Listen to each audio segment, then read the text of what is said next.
эрүүл элэг маань одоо ингэж харагддаг хэвээр ахна тийм ээ. Эрүүл элэг маань ийм элэг гоё юм гөлгөр толгор. За ингээ өвдсөн байхаасаа ихсүүлээд өрөвсөл байна. Одоо нөгөө миний хэлээд байгаа фиброз гэдэг үе шат байна. Энэ цирроз гэдэг үе шат энэ үе шат. Энэ том хэмжээний хавдар байна. Энэ жижиг хэмжээний хавдрууд байгаа даа гэсэн.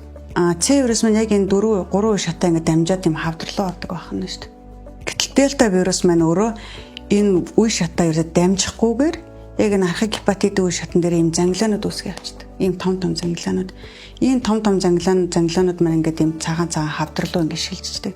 Нэгсэндээ жижиг олон тооны хавдар гараад ирэх тохиолдлууд байдаг. Тэгэхээр энэ үед хийгдэх эмчилгээ болохоор биднэрт ямар эмчилгээ авах нь вэ? Вирусын эсрэг эмчилгээ, одоо өрөвслийн эсрэг эмчилгээ, циррозын эмчилгээ, хавдрын эсрэг эмчилгээ гэсэн.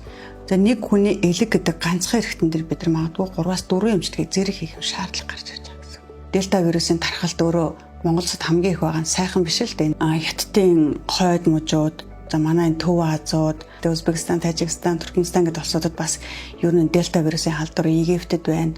Италид бас нэлээд өндөр байсан. Гэтэ одоо тархалтыг харьцангуй зогсоож чадсан гэж үзэж байгаа. Манайх бол вирусын шалтгаалсан эмчилгээ болон одоо хор урхахыг түүнээс улбаасан хүндрлийн эмчилгээг бол хангалттай бид нар хийж чадчихаа гэсэн. Нэгсэндээ элэгний хор тавдрыг бид нар эмчилчлээ. Дельтагийн эмчилгээ өөрөө бүтэн 1-2 жил явагдах хэрэгтэй болчихж байгаа. Одоо үзэж байгаа хүмүүс маань хэрвээ вирустай байгаа тавдрын эсрэг эмчилгээнд орсон байгаадаа бол энэ дээр бүр нэлээд сайн хүлээцтэй, нухацтай.